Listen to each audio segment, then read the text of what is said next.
Hello dear students. Last time हम लोगों ने कार्बोहाइड्रेट्स के क्लासिफिकेशन के बारे में पढ़ा था। उसी दौरान मैंने आप लोगों को बताया था कि इसके दो क्वेश्चन और बचे हमारे। एक छोटा सा क्वेश्चन 2 नंबर में आता है कभी कभी। ये पूछते ग्लाइकोसिडिक बंध क्या है, व्हाट इज ग्लाइकोसिडिक बॉन्ड। तो जो ग्लाइकोसिडिक बॉन्ड होता है वो जो मोनोसेकेराइड होते हैं कार्बोहाइड्रेट, उनकी जो 2 यूनिट होती है वो आपस में एक बंध के द्वारा जुड़कर ओलिगोसेकेराइड शुगर बनाती है। जब इनके बीच में जुड़ती है वो यूनिट्स, तो उनके बीच में एक ऑक्सीजन ब्रिज बनता है। इस ऑक्सीजन ब्रिज को हम लोग ग्लाइकोसिडिक बॉन्ड कहते हैं। ये ग्लाइकोसिडिक बॉन्ड कैसे बनता है, इसकी स्ट्रक्चर को मैं आपको समझा रहा हूँ। बहुत इंपॉर्टेंट है और ध्यान से समझना आपको, ठीक है। जैसे ध्यान समझेंगे, ये ग्लूकोज की एक यूनिट है। मतलब ये ग्लूकोज जिसको हम लोग फार्मूले के रूप में लिखते हैं C6H12O6, ये इसकी रिंग स्ट्रक्चर है, मतलब इसकी रिंग संरचना है। ये आपका फ्रक्टोज है, ये इसकी रिंग स्ट्रक्चर है। दोनों का मॉलिक्यूलर फार्मूला सेम है, C6H12O6। दोनों में क्या डिफरेंस है ये मैं आपको ऑलरेडी समझा चुका हूँ। 6 कार्बन गिन लेते हम, 1 2 3 4 5 6। ऑक्सीजन C6H12, हाइड्रोजन गिनते 1 2 3 4 5 6 7 8 9 10 11 और 12। ऐसे कैसे इसमें ऑक्सीजन 1 2 3 4 5 और 1 6। ये आपका ऐसा कैसे, ये फ्रक्टोज की स्ट्रक्चर है। अब जब इनके बीच में कंडेंसेशन होता है, संघनन होता है, तो ये जो आपका हाइड्रोक्सिल ग्रुप है इस कार्बन से जुड़ा हो, और फ्रक्टोज के इस कार्बन से जुड़ा हाइड्रोक्सिल ग्रुप है, इनके बीच में से ये इधर का ये H और ये OH आपस में H2O के रूप में निकल जाएगी। और ये रिएक्शन जब हो जाएगी तो ये आपस में ये आपका बॉन्ड बन गया ग्लाइकोसिडिक बॉन्ड, और दोनों मोनोसेकेराइड यूनिट आपस में जुड़ जाती है। तो ये आपका था ग्लूकोज, ये था आपका फ्रक्टोज, ठीक, और ये बन गया अपना सुक्रोज, है ना।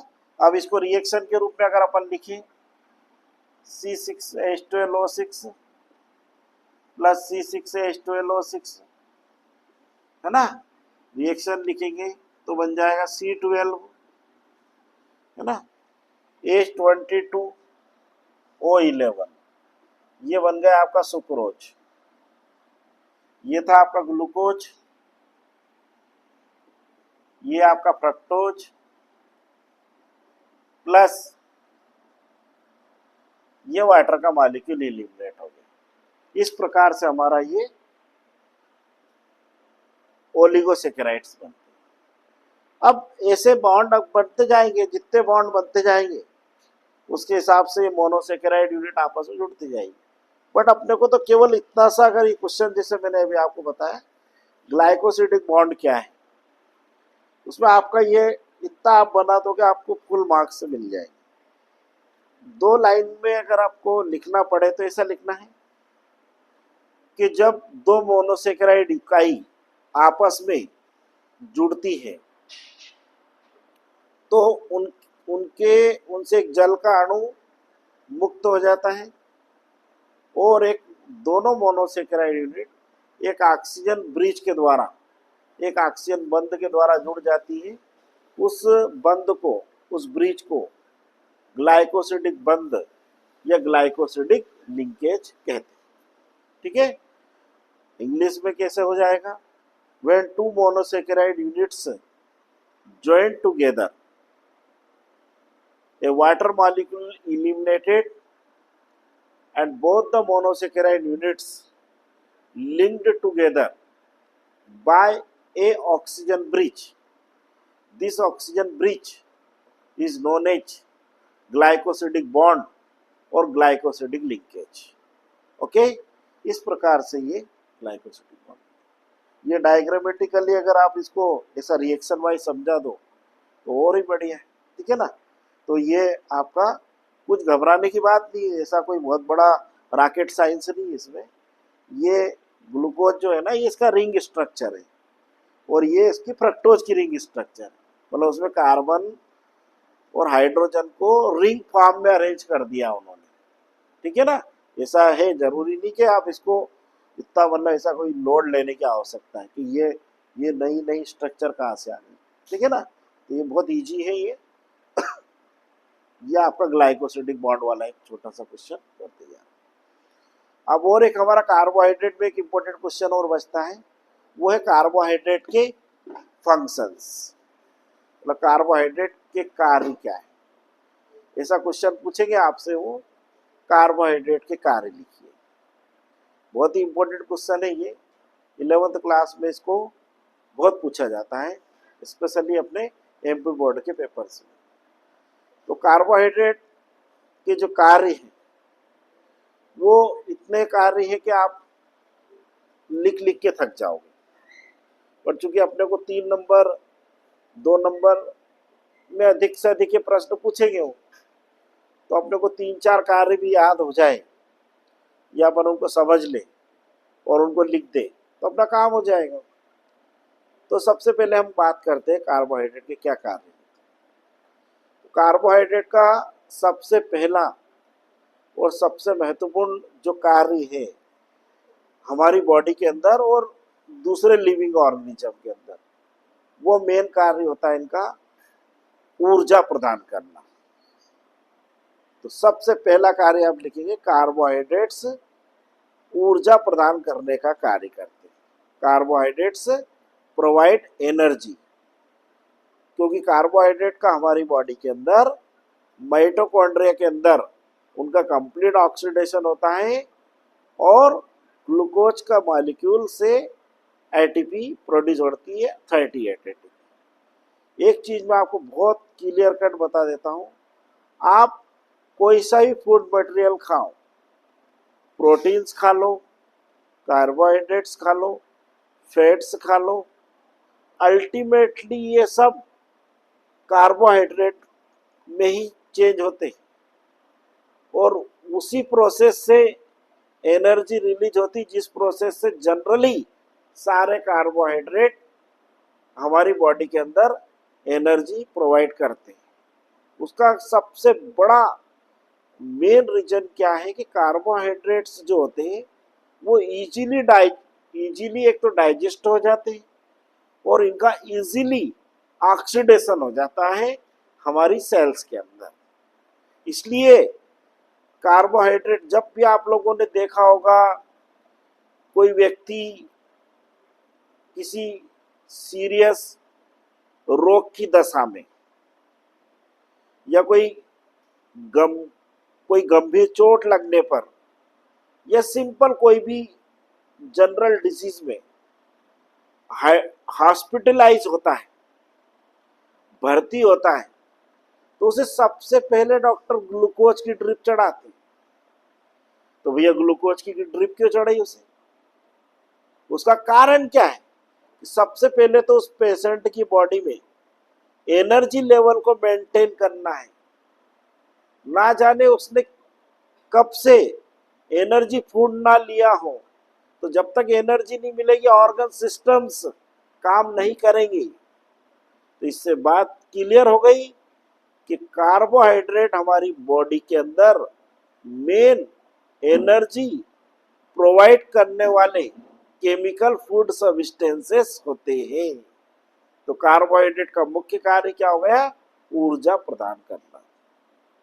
सेकंड, कार्बोहाइड्रेट का जो फंक्शन होता है वो ये होता है कि ये हमारी बॉडी के अंदर संग्रहित भोजन के रूप में भी पाए जाते हैं। Carbohydrates are also found as a stored food material in the body of living organism, specially in plants and animals. जैसे हम लोग मनुष्य के अंदर, ह्यूमन बीइंग के अंदर ग्लाइकोजन हमारा मेन फूड स्टोर सब्सटेंस होता है, जो हमारे लीवर में और हमारी मसल्स में स्टोर रहता है in the form of glycogen. इसी प्रकार से प्लांट्स होते हैं, पेड़ पौधों में जो भोजन होता है वो संग्रहित होता है स्टार्च के रूप में।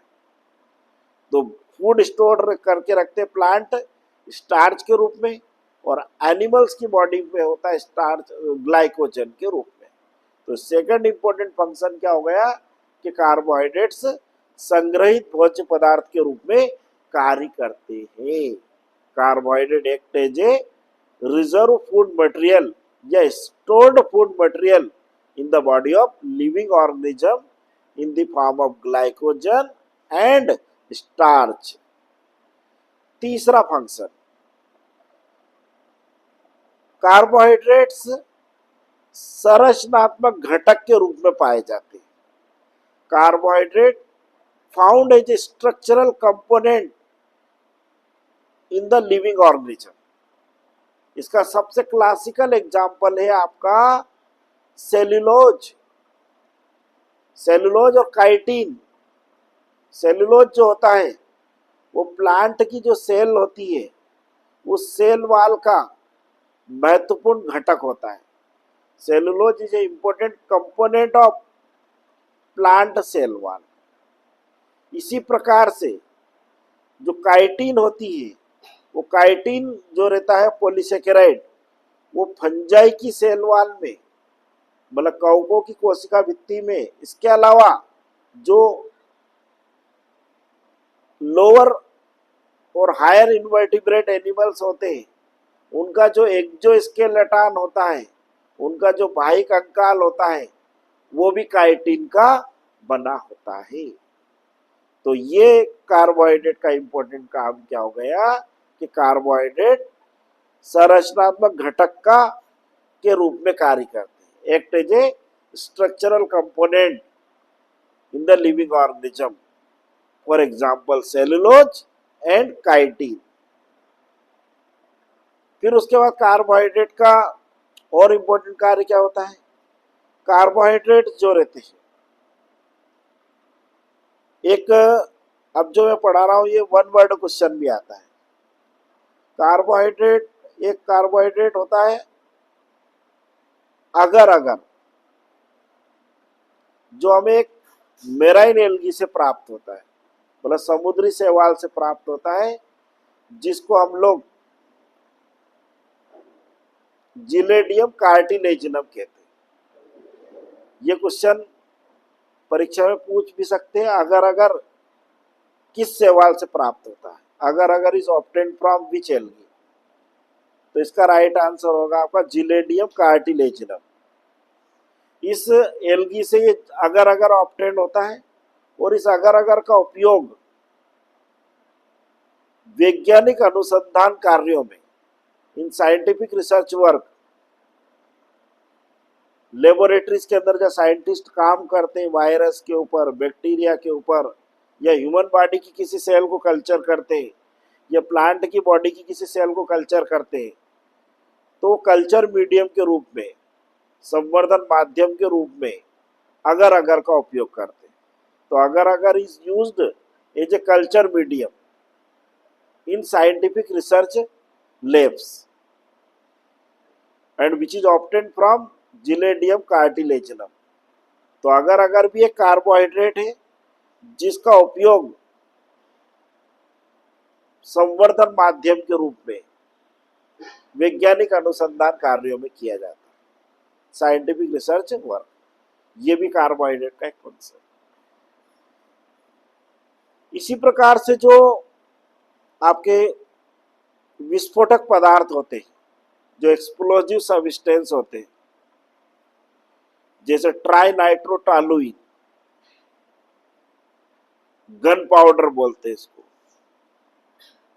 जो कि एक्सप्लोजिव या विस्फोटक पदार्थ के रूप में जो खदानें रहती है, कोल माइंस, जहां से मिनरल्स ऑब्टेन्ड होते हैं, उन खदानों को, उनकी जो रॉक्स होती है, उनको ब्रेक करने के लिए एक्सप्लोजिव सब्सटेंस के रूप में इसका उपयोग किया जाता है। टीएनटी और गन पाउडर, गन पाउडर जो बंदूकें रहती है उनको साफ करने में इसका उपयोग किया जाता है, वो भी एक कार्बोहाइड्रेट। ठीक है, तो ये कार्बोहाइड्रेट का एक और इम्पोर्टेंट कार्य क्या हो गया, कार्बोहाइड्रेट से हमें एक्सप्लोजिव या विस्फोटक पदार्थ और गन पाउडर प्राप्त होता है। इसके अलावा जो कार्बोहाइड्रेट होते हैं वो हमारे एक जो कोशिकी पूल होता है, जो सेल के अंदर जो साइटोप्लाज्म होते हैं, उस साइटोप्लाज्म में अलग अलग प्रकार के न्यूट्रिएंट सब्सटेंस होते हैं। उनमें carbohydrates, amino acids, minerals, vitamins, है ना, ये सारे उसमें प्रेजेंट होते हैं। और ये उसमें क्या काम करते हैं, उस सेलुलर पूल का या कोशिकी पूल का महत्वपूर्ण घटक के रूप में ये कार्य करते हैं कार्बोहाइड्रेट। इसके अलावा जो कार्बोहाइड्रेट होते हैं वो कार्बोहाइड्रेट जैसे बैक्टीरिया होते हैं, ब्लू ग्रीन एल्गी होती है, इन बैक्टीरिया और ब्लू ग्रीन एल्गी के रूप के अंदर म्यूकोपॉलीसेकेराइड का फॉर्मेशन करते हैं, जो उनकी सेल वाल का, उनकी कोशिका भित्ति का महत्वपूर्ण घटक होते हैं। तो ये भी एक कार्बोहाइड्रेट का कार्य हो गया निम्न श्रेणी के जीवधारियों में, इन lower group of organisms, in bacteria and blue green algae. तो ये कार्बोहाइड्रेट्स के आपके कार्य हो जाएंगे। एक बार और समरी में शॉर्टकट में समझा देता हूं। पहला कार्य क्या हो गया कार्बोहाइड्रेट का, पहला कार्य हो गया कार्बोहाइड्रेट का मुख्य कार्य ऊर्जा प्रदान करना, टू प्रोवाइड एनर्जी। सेकंड कार्य क्या हो गया, संग्रहित भोज्य पदार्थ के रूप में, as a stored food material in the body of living organism. तीसरा कार्य क्या होगा, संरचनात्मक घटक के रूप में, स्ट्रक्चरल कंपोनेंट, जैसे सेल वाल सेलुलोज की बनी होती है, काइटिन जो रहता है वो फंजाई की सेल वाल में, और लोअर कैटेगरी के जो और हायर इन्वर्टिब्रेट्स जो एनिमल होते हैं उनके एक्सोस्केलेटन के रूप में। इसके अलावा अगर कल्चर मीडियम के रूप में, जिसका उपयोग साइंटिफिक रिसर्च वर्क में होता है, ट्राई नाइट्रोटॉलुइन और जो आपका गन पाउडर होता है इसका एक्सप्लोजिव सब्सटेंस के रूप में, म्यूकोपॉलीसेकेराइड आपका बैक्टीरिया और ब्लू ग्रीन एल्गी की सेल वाल का घटक के रूप में कार्य करता है। तो ये आपके कार्बोहाइड्रेट्स के इंपॉर्टेंट कार्य। तो ये आप लोग लिख दोगे तो आपको फुल मार्क्स मिल जाएंगे। ठीक है ना। तो इस प्रकार से हमारे ये दो इंपॉर्टेंट छोटे छोटे क्वेश्चंस और कार्बोहाइड्रेट से रिलेटेड थे, वो आज हमारे पूरे हो गए। कौन कौन से, एक तो ग्लाइकोसिडिक बंध क्या है और एक कार्बोहाइड्रेट्स के कार्य क्या है। अगला हमारा जो बायोमॉलिक्यूल्स है वो प्रोटीन्स है। क्या है, अब हम प्रोटीन के बारे में पढ़ेंगे। प्रोटीन्स क्या है, प्रोटीन्स की इकाई क्या होती है, प्रोटीन किससे मिलके बनते होते, प्रोटीन्स का वर्गीकरण क्या होता है, मतलब उसका क्लासिफिकेशन क्या होता है, और प्रोटीन्स के कार्य क्या होते हैं। ठीक है, ये भी एक बहुत इंपॉर्टेंट कॉन्सेप्ट है जो आपको याद होना चाहिए। ठीक है, तो प्रोटीन जो रहते हैं वो एमिनो एसिड से मिलके बने होते हैं। ठीक है, उसके बारे में हम लोग अगले वीडियो में पढ़ेंगे। ज़्यादा से ज़्यादा लाइक करें, शेयर करें। All the best.